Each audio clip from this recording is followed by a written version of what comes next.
ये जो टर्म होगी, ये जो टेन्योर होगा, ये इंदरवाल की दिशा और दशा बदलने छात्रों में ये जो टॉप्स हैं, फार्मर वैली एक बार जाएगा, मुझे नहीं लगता वो गुलमर्ग या सोनमर्ग कभी दोबारा ले या कहीं। आपने इंदरवाल को चुना और पहली जो इलेक्शन के बाद आपने मीटिंग यहाँ अपनी कार्यकर्ताओं से ली, तो सर इस मीटिंग में इंदरवाल के लिए क्या सोचा गया, क्योंकि आप इस इंदरवाल को ऐसा मौका दीजिए जो 70 सालों की जो मायूसी है लोगों को वो पूरा करे।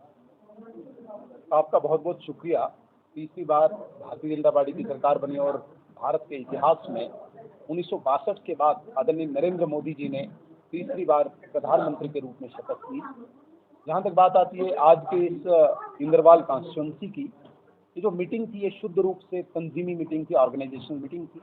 जिस प्रकार से आपने भी कहा कि भाई आने वाले दिनों में असेंबली चुनाव हो सकते हैं, इन असेंबली चुनावों को मद्देनजर रखते हुए हमने बहुत ही प्रमुख कार्यकर्ताओं को बुलाया था, बड़े ही मखसूस अपने ओहदेदारान को बुलाया हुआ था, जिसमें हमने इंटरनल डिस्कशन की। अभी हमने पार्टी का विस्तार कितना करना है, एक्सपेंशन कितनी हो पार्टी की, बूथ लेवल पे, पन्ना लेवल पे और शक्ति केंद्र लेवल पे, इस पे डिस्कशन हुई। मुझे नहीं लगता कि उसका कोई उल्लेख करने की आवश्यकता आपके पास है।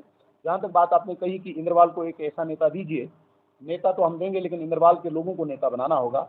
पार्टी केवल चेहरा देती है, नेता बनाना उस इलाके के, उस क्षेत्र के जनता का काम होता है।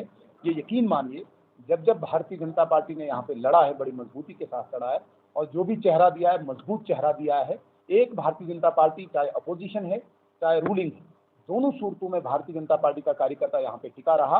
अन्यथा दूसरी कोई पार्टी एक बार हारेगी यहाँ पे दिखेगी नहीं, चाहे काजी साहब हों, चाहे उनके वानी साहब हों, चाहे कोई और साहब हो। तो ये यकीन मानिए कि भारतीय जनता पार्टी रूलिंग में हो, अपोजिशन में हो, इंदरवाल की सेवा हमेशा की है और इस बार उम्मीद है कि हम इस बार ये चीज जीतेंगे और जीतने के बाद इंदरवाल का नक्शा शेप अलग होगी, ये हमें पूरी उम्मीद है। जैसे कि पहले जो नई सरकार बनी है और 3 जो नए कानून जो क्रिमिनल लॉ है वो लाए गए, जिसमें बहुत सारे लोग खुश भी है, थोड़ा सा उसके बारे में क्या रहेगा लोगों के लिए? देखिए, मोदी सरकार ने 2 टर्म में, 2 टेन्योर में बहुत रिफॉर्म्स लाए। आपने देखा होगा, हर चीज में रिफॉर्म देखा होगा, चाहे पार्लियामेंट से लेके आप छोटे नीचे 4 लेन तक के रोड्स को देख लीजिए, नई नई चीजें बनाई, नया नया कंसेप्ट लाया। जहां तक भारतीय न्याय व्यवस्था की बात है, इंडियन जुडिशरी की बात है, चाहे सीआरपीसी लीजिए चाहे आईपीसी लीजिए, ये आज़ादी के पहले से जो कानून बने थे अभी तक चल रहे थे। भारत की न्याय व्यवस्था अपनी है यहाँ पे। जब यहाँ पे प्राचीन काल में यहाँ पे राजा महाराजा हुआ करते थे, उससे पहले हमारे जितने भी शास्त्र के अनुसार जितने भी हमारे महापुरुष राजे हुआ करते थे, वो सबसे मुझे लगता है कि उत्तम, सबसे सुपर जो जुडिशरी का सिस्टम था वो इंडिया में था, भारत में था न्याय व्यवस्था। लेकिन कांग्रेस ने इस तरफ कभी ध्यान नहीं दिया। पहली बार आदरणीय नरेंद्र मोदी जी की सरकार में आदरणीय अमित शाह जी जो गृह मंत्री हैं, इन्होंने इन कानूनों को लाया, बिल्स को पास किया और भारत की सारी चीज़ों को समझते हुए इन कानूनों को लाया। हमें पूरा यकीन है, जहाँ पे 500 समथिंग कुछ लॉज थे, अभी 309 या 300 कुछ लाए, 200 एक कर दिए गए जो अंग्रेजों के लिए थे और उन्हीं के लिए बने हुए थे। ये बहुत बड़ी बात है और भारतीय न्याय व्यवस्था जो है ये एक पहचान बनेगी, ये एक मिसाल बनेगी पूरे वर्ल्ड के लिए। ये आने वाले दिनों में इंडियन जुडिशरी दिखाएगी। हमें पूरा यकीन है कि भारत में जिस प्रकार से बहुत सारे केसेस लंबित थे, पेंडेंसी बहुत थी, अब टाइम बाउंड मैनर में ये चीज़ें डिस्पोज करनी है। चाहे पुलिस को भी बाउंड कर दिया गया है इस भारतीय नई कानून व्यवस्था के तहत कि इतने दिनों में ये केस आपने करना है और इसको डिस्पोज करना है। पहले ही जब आप एफआईआर में कोई इन्वेस्टिगेशन करेंगे, सबसे पहले वीडियो रिकॉर्डिंग है, चाहे जो मैं इस वक्त स्टेटमेंट दे रहा हूँ मैं वहाँ पे न बदलूँ। ये कितनी बड़ी बात है कि भाई जो अंदर आप बोलोगे वही वहाँ पे ही बोलोगे। बहुत जगह पे ऐसा होता था, आप गरीब लोग व्यक्ति हैं, आपकी स्टेटमेंट ली और उस स्टेटमेंट को बदला दिया जाता था। अब जो वीडियो रिकॉर्डिंग आपने यहाँ पे की वही कोर्ट में भी चलेगी। ये पूरे एक न्याय व्यवस्था को एक नया रिफॉर्म दिया है। मुझे लगता है कि ये भारत के लोगों के लिए बहुत एक अच्छी बात है और पूरे देश दुनिया के लिए एक मिसाल है। जैसे कि सर किश्तवाड़ इलेक्ट्रिक का हब है, बिजली का हब है, लेकिन यहाँ के लोग अभी भी सफर कर रहे हैं बिजली की वजह से। इसके लिए सर जो आपकी सरकार आने वाली है जम्मू कश्मीर में, तो क्या रहेगा? देखिए, अभी हब तो बना नहीं है, हब बनने वाला है। एक प्रोजेक्ट यहाँ पे बना हुआ है जिसकी बिजली यहाँ पे निकल रही है 390 मेगावाट की। उस वक्त कोई भी ऐसा एग्रीमेंट नहीं हुआ था कि लोकल एरिया के लिए कोई डेवलपमेंट की बात करे या बिजली की बात करे।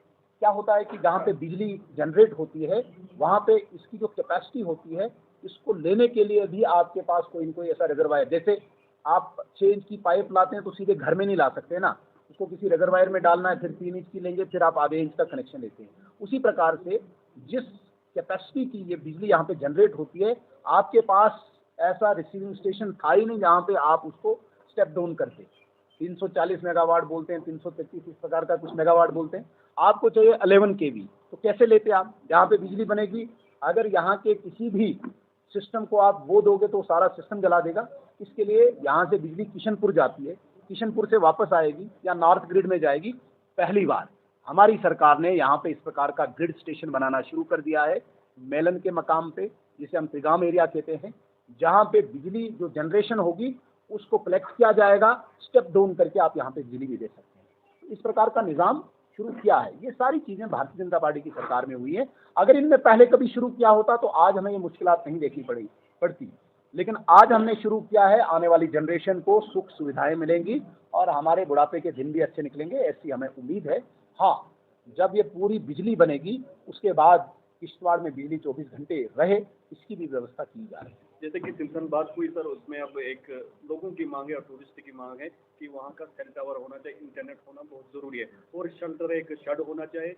अचानक बारिश आती है जिसकी वजह से डेफिनेटली इसमें कोई शक नहीं कि सिमसन ने इस बार एक नई दिशा दी है टूरिज्म को।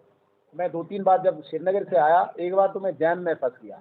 ये बात है मेरे ख्याल से 26 मई को, उस दिन संडे भी था, मैं जैम में फंस गया। सिमसन पहुँचने में मुझे काफ़ी टाइम लगा। मुझे अंदर से बहुत खुशी हुई, ऐसा नहीं कि मुझे परेशानी हुई रुकने से, खुशी हुई कि हमारे ऐसी जगह पे जहाँ सिमसन कहीं नामो निशान पे नहीं।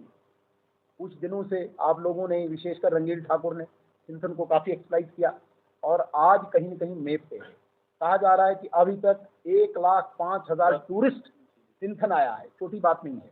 मैं पीछे कश्मीर में था, एक बार मैं चुनाव के दिनों गुलमर्ग जा रहा था, वहाँ पे भी टूरिस्टों ने कहा सिमसन कहाँ पे है? क्यों? क्योंकि गुलमर्ग में बर्फ़ नहीं थी, सोनमर्ग में बर्फ़ नहीं थी, पहलगाम में बर्फ़ नहीं थी। बर्फ़ के साथ खेलने के लिए टूरिस्ट पर्यटक सिमसन आ रहे हैं। तो आने वाले दिनों में जिस प्रकार से आपने कहा कि जो बेसिक फैसिलिटीज़ होती है, चाहे शेल्टर की बात हो, चाहे टावर की बात हो, ये ज़रूर होंगे।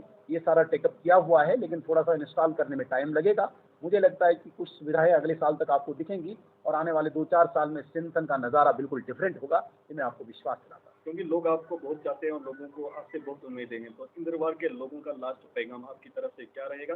और तमाम लोगों इंद्रवाल के लोगों से मैं आपको निवेदन करना जन्मदिन की भी। मेरे जन्मदिन के लिए शुभकामनाएं देने वालों का मैं बहुत धन्यवाद करता हूं। जहां तक बात आती है इंद्रवाल के लोगों के लिए, मैं निवेदन करना चाहूंगा कि ऐसा सुनहरा मौका इंद्रवाल के लोगों को कभी नहीं आएगा। एक बार आप भारतीय जनता पार्टी को आजमाइए। जितनी भी यहाँ पे चिंताएं हैं, समस्याएं हैं, परेशानियां हैं, इन परेशानियों का उजाला करने के लिए आपके पास नरेंद्र मोदी जी ऊपर से हैं। यहाँ पे एक बार आप हमारा एमएलए दीजिए, इंद्रवाल का नक्शा बदलेंगे। यहाँ पे पानी, बिजली, सड़क, स्कूल, अस्पताल की जितनी भी समस्याएं हैं, इनको दूर करके हम आपको एक नया इंद्रवाल देंगे। लेकिन खासकर जो बात मैं कहना चाहता हूँ, जिसे आप मैसेज या संदेश के नाम पे भी लीजिए, इंद्रवाल टूरिज्म का हब बन सकता है। छात्रों में ये जो टॉप्स हैं, फार्मर वैली एक बार जाएगा, मुझे नहीं लगता वो गुलमर्ग या सोनमर्ग कभी दोबारा ले या कहीं दूसरे कहीं टॉप पे जाएगा।